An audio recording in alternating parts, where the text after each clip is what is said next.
ಸುಳ್ಳು ಹೇಳಿಕೊಂಡೇ ಬಿಜೆಪಿ ರಾಷ್ಟ್ರ ರಾಜಕಾರಣವನ್ನು ಮಾಡುತ್ತಿದ್ದು, ಇಂತಹ ಸುಳ್ಳುಗಳಿಂದ ಜನರು ಬೇಸತ್ತು ಬದಲಾವಣೆ ತರಲು ಮುಂದಾಗಿದ್ದಾರೆ.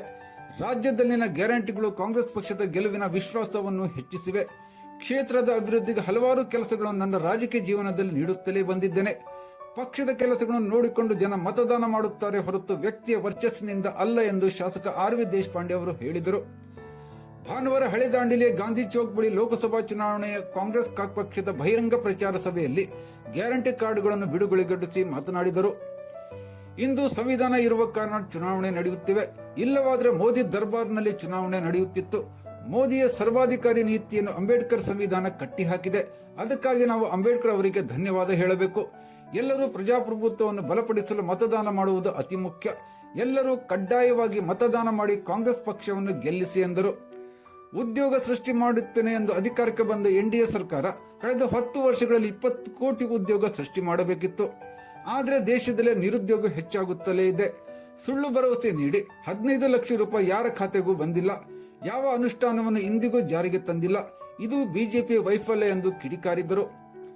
ಭಾಗ್ಯಜ್ಯೋತಿ ಯೋಜನೆಯಿಂದ ಸುಮಾರು 1 ಕೋಟಿಗೂ ಅಧಿಕ ಮನೆಗಳಿಗೆ ಉಚಿತ ವಿದ್ಯುತ್, ಗೃಹಲಕ್ಷ್ಮಿ ಯೋಜನೆಯಲ್ಲಿ 1,17,000 ಮಹಿಳೆಯರಿಗೆ ತಲಾ 2,000ದಂತೆ ಸಂದಾಯವಾಗುತ್ತಿದೆ. ಅನ್ಯ ಭಾಗ್ಯ ಯೋಜನೆಯಲ್ಲಿ 171 ರೂಪಾಯಿ ಪ್ರತಿಯೊಬ್ಬರಿಗೆ ಕೊಡುತ್ತಿದ್ದೇವೆ. ಶಕ್ತಿ ಯೋಜನೆಯಲ್ಲಿ ಕೋಟ್ಯಾಂತರ ಮಹಿಳೆಯರು ಪ್ರಯಾಣಿಸಿದ್ದಾರೆ. ಯುವ ನಿಧಿ ಯೋಜನೆಯಿಂದ ನಿರುದ್ಯೋಗ ಯುವಕರಿಗೆ ಧನ ಸಹಾಯವಾಗುತ್ತಿದೆ. ಇವುಗಳೇ ನಮ್ಮ ಅಧಿಕಾರದ ಗ್ಯಾರಂಟಿ ನೀಡಿವೆ. ಕಾಂಗ್ರೆಸ್ ಪಕ್ಷದ ಪಂಚ ಯೋಜನೆ ಅನುಷ್ಠಾನ, ರೈತರ ಬೆಳೆ ಸಾಲ ಮನ್ನಾ, ಅಂಗನವಾಡಿ ಕಾರ್ಯಕರ್ತರಿಗೆ ಗೌರವಧನ ಹೆಚ್ಚಳ, ಶ್ರಮಿಕ ವರ್ಗದವರಿಗೆ ಉಚಿತ ಔಷಧಿ ವಿತರಣೆ, ನರೇಗಾ ಕೂಲಿ ಹೆಚ್ಚಳ, ಪ್ರಣಾಳಿಕೆ ವಿಷಯಗಳನ್ನು ಪ್ರಸ್ತಾಪಿಸಿ ಮತಯಾಚಿಸಿದರು. ರಾಜಕೀಯ ಪಕ್ಷಗಳು ಆಟ ಬಂದು ವಿರೋಧ ಪಕ್ಷಗಳು ಆಟ ಬಂದ್ರು ಇಲ್ಲಲ್ಲ. ಹಾಗಾಗಿ ಇವತ್ತು ಯುವಕರು ಯುವತಿಯರು ನಮ್ಮ ರಾಷ್ಟ್ರ ದೊಡ್ಡ ಶಕ್ತಿ, ದೊಡ್ಡ ಆಸ್ತಿ. ಈ ರಾಷ್ಟ್ರ ದರ್ಶನ ಮುಂದಿನ ಜವಾಬ್ದಾರಿ ಅವ್ರ ಮೇಲೆ ಇದೆ. ಒಳ್ಳೆ ಚಾರಿತಿರ್ಬೇಕು, ಒಳ್ಳೆ ಮಾರ್ಗದಿಂದ ಅವ್ರು ಹೋಗ್ಬೇಕು. ಉಪಜೀವನ ಮಾಡಲಿಕ್ಕೆ ಎರಡು ಕೈಗೆ ಅವ್ರ ಕೆಲಸ ಇರಬೇಕು. ಯಾವ ಯುವಕ ಖಾಲಿ ಇರಬಾರ್ದು. ತಪ್ಪದಾರಿಗೆ ಹೋದ್ರೆ ಇನ್ನು ವಾಪಸ್. ನಿನ್ನೆ ಹುಬ್ಳಿ ಕೇಸ್ ನೋಡಿದ್ರಿ ಏನಾಗಿದೆ ಅಂತ? ಏನಾಯ್ತು ನೋಡಿದ್ರಿ? ಅವರು ತಂದವ್ರ ಕಡೆ ಮಾತಾಡಿದಾಗಿತ್ತು.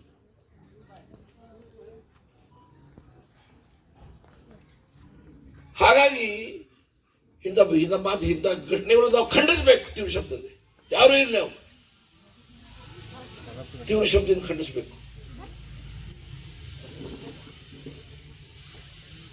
ಎಂತ ಹುಡುಗಿ, ಬಂಗಾರ ಅಂತ ಹುಡುಗಿಲ್ಲ. ನನಗೆ ಫೋಟೋ ನೋಡಿದ ಆ ಪೇಪರ್ ಕಣ್ಣಾಗಿ ನೀರು ಬೇಕು ನನಗೆ.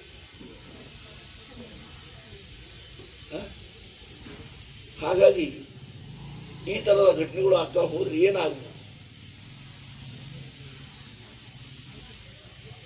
ಹಾಗೆ ಮೋದಿ ಸಾಹೇಬರು ಈ ರಾಷ್ಟ್ರಕ್ಕೆ ಹಲವಾರು ಗ್ಯಾರಂಟಿ ಕೊಟ್ಟಿದ್ದಾರೆ.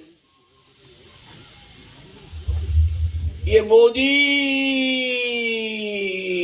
की ಗ್ಯಾರಂಟಿ है. ದಿನ ಟಿವಿ ಹಚ್ಚಿದ್ರೆ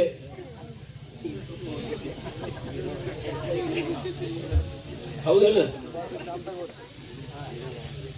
ಯಾವ ಟಿವಿ ಹಚ್ಚಿ ಯಾವ ಚಾನಲ್ ಹಚ್ಚಿ ये मोदी की ಗ್ಯಾರಂಟಿ है.